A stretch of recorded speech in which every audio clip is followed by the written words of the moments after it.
ഞാൻ പറഞ്ഞതല്ലേ കോടതികൾ പറഞ്ഞത്. രാഹുൽ മാങ്കൂട്ടത്തിനെതിരെയുള്ള 2 ഈ വ്യാജ ബലാത്സംഗ പരാതി കേസിൽ, ബാക്കി പരാതി കേസിലല്ല, വ്യാജ ബലാത്സംഗ പരാതി കേസിൽ ഞാൻ പറഞ്ഞതല്ലേ കോടതി പറഞ്ഞു, സംശയം പ്രകടിപ്പിച്ചു, അത് നിലനിൽക്കില്ലെന്ന് പറഞ്ഞു. ഒരു കേസ് നിലനിൽക്കില്ല എന്ന് കോടതി പറഞ്ഞാൽ അതിനർത്ഥം പരാതി വ്യാജമാണെന്നല്ലേ. ഞാൻ ശ്രീ ദിലീപിൻ്റെ കാര്യത്തിൽ ആദ്യം മുതലേ എടുക്കുന്ന നിലപാടുകൾ കോടതിയുടെ അടക്കം സാധൂകരണവും പറഞ്ഞ ഓരോ കാര്യങ്ങളും ശരിയായി വന്നില്ലേ.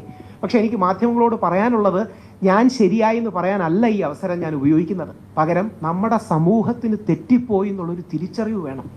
ആ വീട്ടിലും പുള്ളിക്കൊരു അമ്മയില്ലേ? ആ വീട്ടിൽ പുള്ളിക്കൊരു ഭാര്യയില്ലേ? 2 പെൺമക്കളല്ലേ അവിടെ ഉള്ളത്? എത്ര കാലം അദ്ദേഹത്തെ വേട്ടയാടി. പോലീസും പ്രോസിക്യൂഷനും ഒരു ഫോട്ടോ ചോർത്തിയതെന്ന് ഓർമ്മയുണ്ടോ?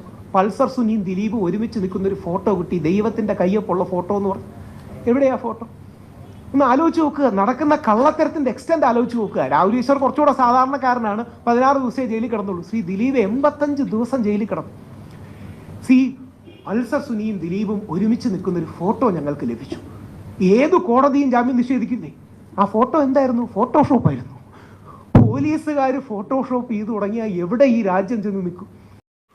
ഇപ്പോൾ കുറേ നാളായിട്ട് നമ്മൾ നോക്കിക്കഴിഞ്ഞാൽ സോഷ്യൽ മീഡിയ മുഴുവനുണ്ടെങ്കിൽ ദിലീപിൻ്റെ പിറകെ തന്നെയാണെന്ന് പോയിക്കൊണ്ടേയിരിക്കുന്നത്. ഏത് സെലിബ്രിറ്റി കിട്ടിയാലും അല്ലെങ്കിൽ പൊളിറ്റീഷ്യൻ ആവട്ടെ ആരും ആവട്ടെ, ഇത് കണക്ക് അവരുടെ അടുത്ത് ചോദിക്കുന്ന എല്ലാ കാര്യങ്ങളും മെയിനായിട്ടുണ്ടെങ്കിൽ ദിലീപിൻ്റെ കേസിനെ പറ്റി തന്നെയാണ്. ന്യായം യഥാർത്ഥത്തിൽ കിട്ടിയോ, അല്ലെങ്കിൽ എന്തുകൊണ്ട് നടക്കുന്നത്, ഇങ്ങനെയൊക്കെയാണോ എന്നുള്ള രീതിയിലൊക്കെ ഒരുപാട് ചോദ്യങ്ങൾ വരുന്നുണ്ട്. അത് ഏറ്റവും കൂടുതൽ ചോദിക്കാൻ വെയിറ്റ് ചെയ്തുകൊണ്ടിരുന്നത് രാഹുൽ ഈശ്വറിൻ്റെ അടുത്തായിരുന്നു. പക്ഷേ രാഹുൽ ഈശ്വർ ഇത്രയും നാൾ അകത്തൊക്കെ ആയിരുന്നു, ഇവരാണ് വെളിയിൽ വന്നത്. ഇപ്പോൾ അതിനെപ്പറ്റി ഉണ്ടെങ്കിൽ ചോദിക്കുമ്പോഴത്തേക്ക് രാഹുൽ ഈശ്വർ പറഞ്ഞൊരു കാര്യം എന്ന് പറഞ്ഞാൽ താൻ എന്നും ഉണ്ടെങ്കിൽ ദിലീപിനെ സപ്പോർട്ട് ചെയ്തിട്ടേ ഉള്ളൂ, തനിക്ക് എന്തോ കാര്യമെന്ന് അറിയാം. ഒരുപാട് ഇതേ കണക്കത്തുള്ള കള്ളക്കേസൊക്കെ വരാറുണ്ട്, അങ്ങനെ ഒരുപാട് പേരുണ്ട് ഇതേ കണക്കുണ്ടെങ്കിൽ ചെന്ന് പെടാറുമുണ്ട്. ഇപ്പോൾ നോക്കിക്കഴിഞ്ഞാൽ ഉണ്ടെങ്കിൽ ഒരുപാട് കള്ള ഇതേ കണക്കത്തുള്ള ഫോട്ടോസാവട്ടെ വീഡിയോസാവട്ടെ ഭയങ്കരമായിട്ടുണ്ടെങ്കിൽ പ്രചരിക്കുന്നുണ്ട്.